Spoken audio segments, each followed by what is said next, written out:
Hi, hello, welcome to Dr. Zahir Math. Welcome to this quick and complete formula collection for Module 2.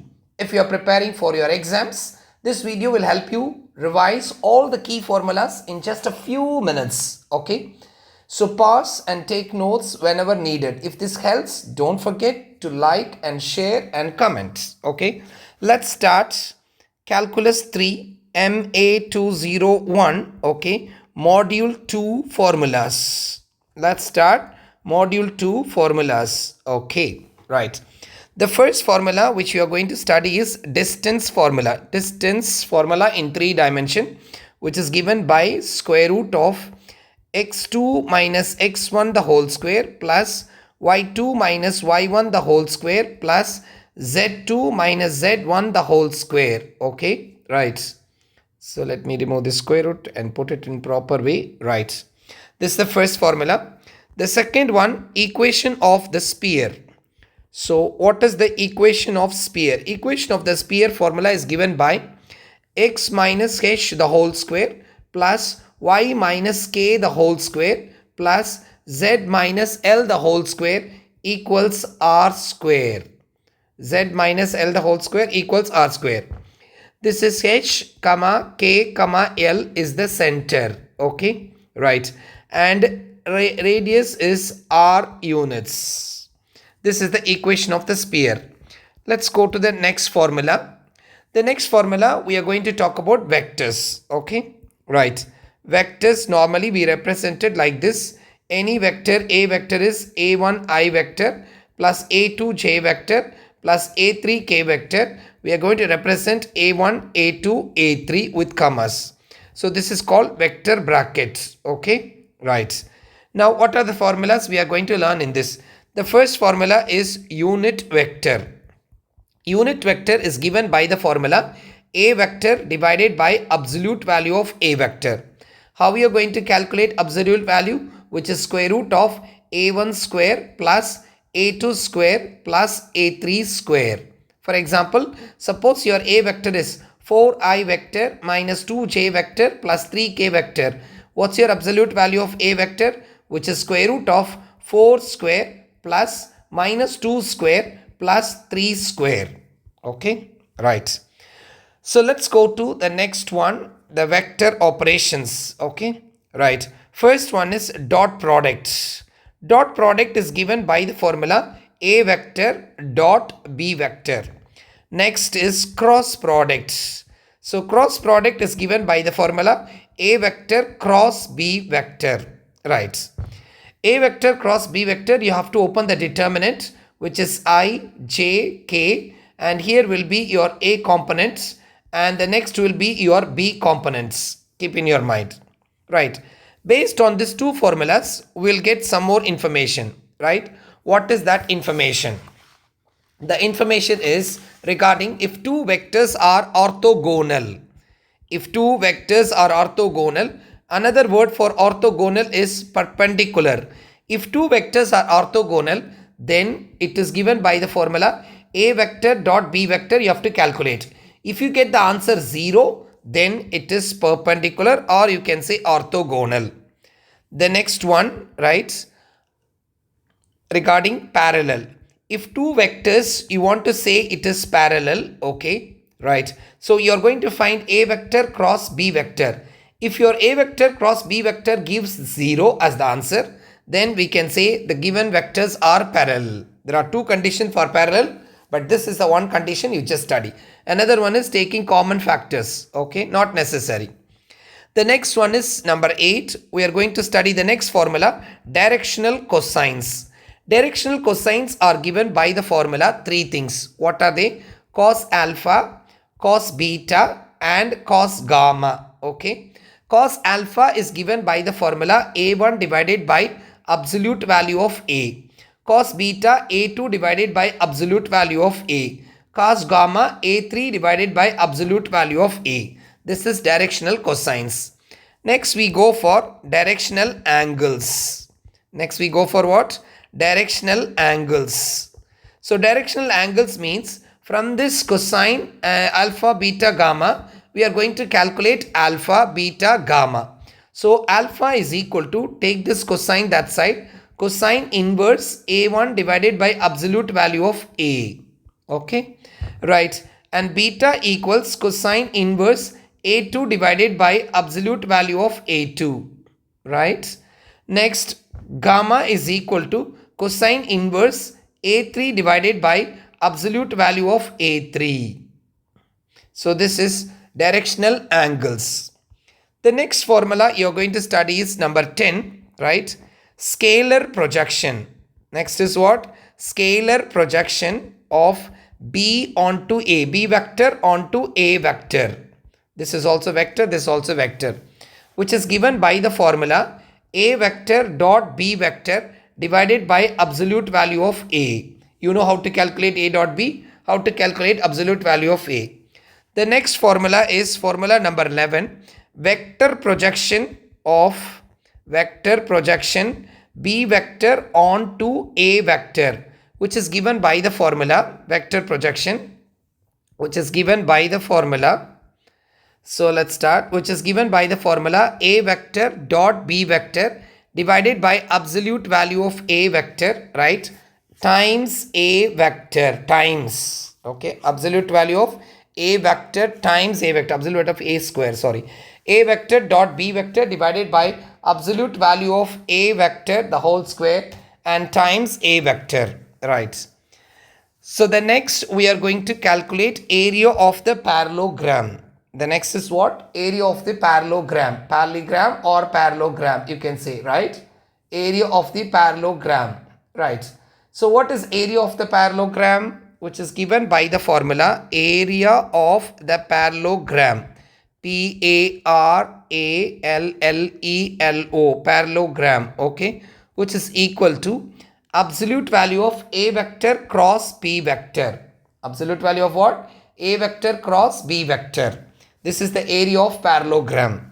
So how you do this one, area of the parallelogram? You have to calculate first A cross B. How you calculate A cross B? Determinant IJK. Determinant what? IJK. So after that, the first row you will write A vector. Then the next row you will write B vector. So in this way you are going to find out what? Absolute value of A cross B. After you find A cross B, then you take the absolute value. Then you take what? The absolute value. So in this way you are going to find what? Area of the parallelogram. Right. So this is clear, all of you?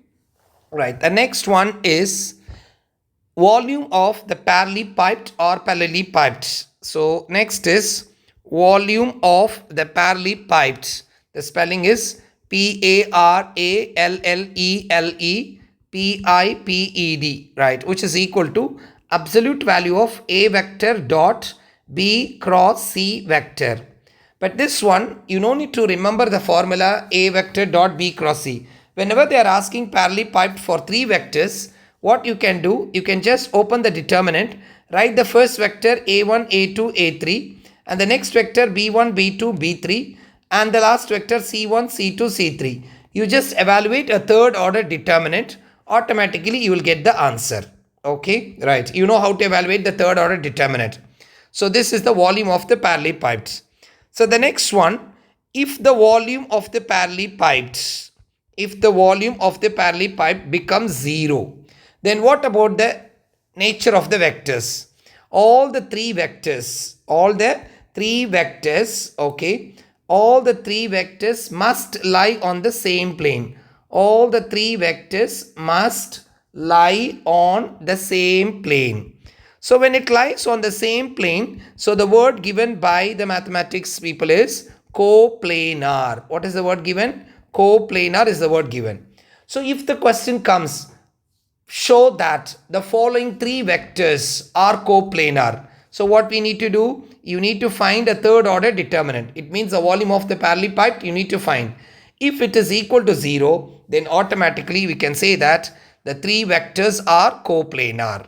So these are the basic ideas of vectors you need to study. The next is vector equation. Formula number 15. I think if the number comes order, yes. Formula number 15 is vector equation. Okay, vector equation is given by the formula R vector is equal to R naught plus T times V vector. What is your r vector? Xi vector, comma, yj vector plus zk vector, not comma, plus plus. R vector in general, it's a three-dimensional position vector, xi plus yj plus zk vector. But in short form, we are writing like this. R naught is a point which is x naught, y naught and z naught plus t times this vector is a parallel vector. Keep in your mind, in the question they will give you parallel vector. So this is the vector equation of what? Of a line. Okay, right. Next we go to scalar equation of the plane. Next one is we are going for scalar equation of the plane. So let's go to the next one, scalar equation of the plane, which is given by the formula, right? A times x minus x naught plus b times y minus y naught plus c times z minus z naught equal to 0. What is this A, B, C? These are all normal vectors. Keep in your mind, the normal vectors are outside the brackets. What about this x naught, y naught, z naught? This x naught, y naught, z naught are points. Okay, point or point, which is given on the plane. Okay, points. Yes. So keep carefully, remember, points are inside, whereas the vectors are outside, the normal vectors. Okay, right. So the next formula, what will be? I think angle. Yes, number 17, angle between planes. I think angle between lines, did I give the formula? Let me check. Angle between lines, cos theta I've given. No, I have to give cos theta. Yes, I did not give. So let me write here first angle between lines. Okay. So angle between two vectors. You can say angle between two vectors is given by the formula a vector dot b vector divided by absolute value of a vector, absolute value of b vector. So the next formula, angle between two planes. Angle between two planes, which is given by the formula n1 cap dot n2 cap divided by absolute value of n1 cap, absolute value of n2 cap. n1 is the normal vector of the first plane, okay, and n2 is the normal vector of the second plane. Okay, how you will collect this n1 vector? So this is a very important thing. How you collect n1 vector? N1 vector is given by this one, coefficient of, this is given by coefficient of x. Okay, coefficient of x. This one will be given by coefficient of what? Y in the plane equation, remember. And this one given by coefficient of z. Okay, in the first plane, n1. Similarly, for n2 also the same thing. Coefficient of x, coefficient of y and coefficient of z. This is n2 cap. After that, you take what? You take the dot product and divide it by absolute values of each vectors. So this is the formula for what? Angle between two planes. This is angle between two vectors. This is a vector and this is your b vector and this is your theta, which is, I'm sorry, you have to write cos theta. I forgot to write cos theta. Sorry. Cos theta is equal to, let me write again, 1 minute. So this is not angle between two vectors, okay, which is equal to, which implies cos theta equals. After that, you need to calculate theta is equal to cosine inverse, okay. Here also I need to write cos theta equals angle between two planes. Let me write again. Angle between two planes. Angle between two planes, which is given by the formula cos theta equals. So theta equals, you need to calculate cos inverse also after that. So again, I'll tell you cos theta equals. Keep in your mind. This is cos theta equals and this is cos theta equals. This is angle between two vectors. This is angle between two planes. Right. Now the next one, what is the next one? I think the distance between parallel planes. This is number 18, right? Let's go to number 19. Distance between parallel planes. So regarding this parallel planes, I told you in the class, there is one point you have to remember about the parallel planes. What is that? Parallel planes differ by constant only, I said. Differ by what? Constant only. What do you mean by differ by constant? It means you have two planes, okay, right? So this will be 2x, this will be 2x. This will be minus 3y, this will be minus 3y. This will be 5z and this will be 5z. But this will be 10 and this will be maybe 2 or something like that. So it means this number only will differ. So this is called differ by constant. Okay, if they did not give same equations, what should I do? Make it same, then calculate the distance. Make it same, either you take amal mushtarak or you multiply and make it same and then take the distance. So the distance is given by the formula absolute value, because distance cannot be negative, d1 minus d2 divided by square root of a square plus b square plus c square. This is the distance between parallel planes. Okay, right. So the distance we are calculating. Number 20 is distance from the point. Suppose this is a plane, okay, and that is the point which is outside the plane x1 comma y1 comma z1. Suppose you want to find this distance. What is the formula? So the formula is what you can write: distance, okay, from the point. Distance from the point x1 comma y1 comma z1 to the plane. To the plane. What is the plane equation? Ax plus by plus cz plus d equal to 0. So what is the formula given? The formula given is distance is equal to absolute value ax plus by plus cz plus d absolute value divided by square root of a square plus b square plus c square. After that, you need to put this point x1 here. You need to put the point for y. You need to put the point for z. So it is ax1 plus by1 plus cz1 plus d equal to 0. It means what? Suppose you have an equation 2x plus 3y plus 4z plus 5. So the point is, for example, 2 comma 3 comma 6. You put x is equal to 2, y is equal to 3 and z is equal to 6. That is the idea. Okay. ax1 plus by1 plus cz1 plus d divided by square root of a square plus b square plus c square. The next formula, number 21, skew lines. What is that? Skew lines. What do you mean by skew lines? It is not parallel, okay, right? And it is not intersecting. It is not parallel and not intersecting, okay? This is I. Not parallel and not intersecting. What is the meaning of that? We know, teacher, what is my parallel? Parallel means a vector cross b vector. If it is equal to 0, it's parallel. You should get not equal to 0. You should get what? Not equal to 0. For not intersecting, let me tell you, you have three equations, okay? Equation number 1, okay? And equation number 2, okay?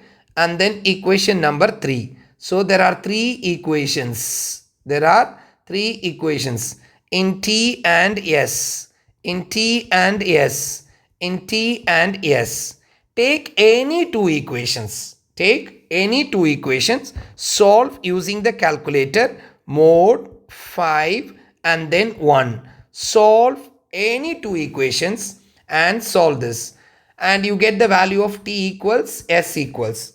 After that, this value, try to put in the last equation which you have not taken. If it satisfies, it is intersecting. If it satisfies, it is intersecting. What is the meaning of that? Suppose you have 4t minus 5s is equal to 6. Suppose you get t is equal to 2 and t is equal, s is equal to 3, for example, or 1, for example. So you put here 4 into 2 minus 5 into 1. 4 into 2 is what? 8. 8 minus 5 is what? 3. Is the 3 is equal to 6? No. So if it is not satisfied, then you are going to write what? Not intersecting. Okay, right. If it satisfies, you are going to write intersecting. But for skew lines, what answer you should get? Not parallel and not intersecting. It means this situation should come. If it comes, you will write what? Skew lines. You write what? Skew lines. Okay, right.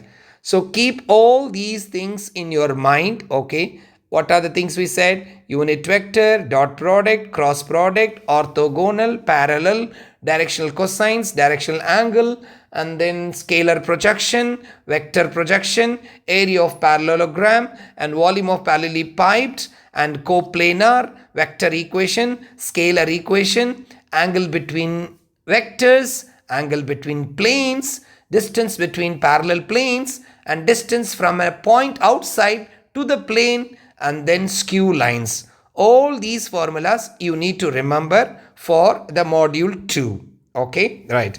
So once again, I'll tell you this A vector cross B vector because some people may forget. So let me take us question formula number 22. A vector cross B vector, which will be I vector, J vector, K vector. So here A1, A2, A3, and here it is B1, B2, B3. Okay, keep in your mind. So always this J vector will be minus. Keep in your mind. So when you are taking this row, this column, you should not take this row and this column. So this multiply by this minus this multiply by this rule. Similarly, it follows for J and K, right? So this finishes your module 2 formula, right? So if you like this video, please subscribe to the channel and share it with your friends. Okay. Thank you so much for watching. Have a good day. Take care. Bye bye.